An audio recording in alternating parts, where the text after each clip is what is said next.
Guys, unbox ko lang yung in-order ko from Lazada na ito, Revlon Photo Ready. Diba may ginamit akong iba pero nagbalik na ako sa ginagamit ko talaga kasi subok ko ng maganda talaga to, guys. Ang shade na ginagamit ko ay 130 shell kasi nga, can you see, medyo dark yung face ko as compared to my chest and my neck area kasi lagi namang exposed yung face natin, di ba? Ito siya, guys. O, di ba? Ayan, yung shade ko. Ay, ba't may ganun-ganun? Siguro sa handling lang yun, parang nag-powder na yung iba. Pero intact siya, guys. O, ayan na. Maganda siya. Ayan. Di ba? Pansin nyo ba agad na aalis yung oil? Tsaka pagpahid nyo, guys, smooth talaga. Kaya nga, from the name itself, photo ready ka na, guys. Mga besh, mga sis. Ayan.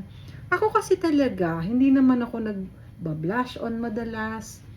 Or kung ano-ano pang mga eyeshadow, ganyan. Bihira. Kasi pag everyday lang naman talaga, powder lang ang ginagamit kong ganito, oh. Ayan.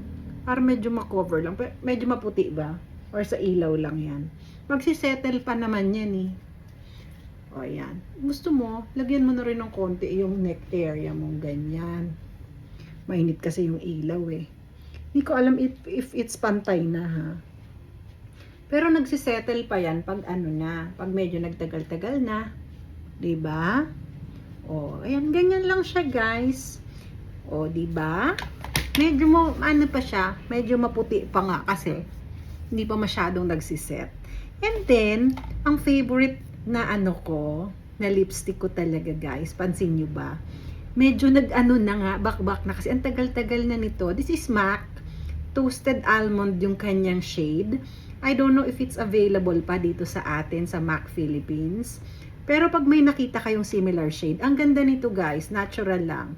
Sabi nga ng aking napakabait na pinsan na si Attorney JR. Ang ganda nung shade, fresh na fresh at normal talaga na parang no effort ka ganyan. Diba ginagamit ko pa tong ano? Kasi wala naman pala akong mirror na malaki. Ayan. Lipstick ka lang ng ganyan. Ayan, diba? Ang ganda na ng effect niya. Pakita ko sa inyo later mamaya yung picture ng finished product. Kaya lang ako nag-headband para makita nyo talaga yung face ko. Ayun, hindi pa pantay. Okay lang yun. Magsiset pa naman nga yan, di ba? Paglagay ka na lang ng earrings mo dyan. Simpleng earrings. And you're good to go na. Ay guys, hindi ko mailagay. Sorry ha. Ang tagal-tagal ba? Ayan, lagay mo na lang yung earrings mo dyan. Hindi ko ma-shoot, guys. Sorry naman ha. Ang tagal-tagal.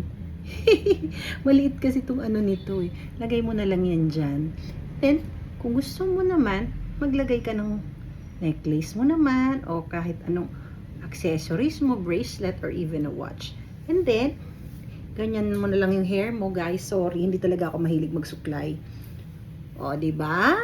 Okay na siya. O, diba? We're good to go na. Powder lang. Pero if you want talaga, maglagay ka ng konting blush on me kasi I don't like blush on kasi nga hindi ko alam ilagay yung blush on ba pag ganito ba siya or upwards ba. May iba-ibang klase ng pagba-blush on. Aaralin ko yan tapos pakita ko sa inyo minsan. Ayan, guys, you're good to go na. Ayan, di ba? No effort, no makeup, and then wala masyadong kung ano-ano pang gagawin mo sa face mo. Pero naman pag sanay ka na talaga mag-makeup, ganyan-ganyan. Try it. Go ahead. Diba? Kung yun ang trip mo. Pero ako ganito lang talaga ang ginagawa ko. Every day.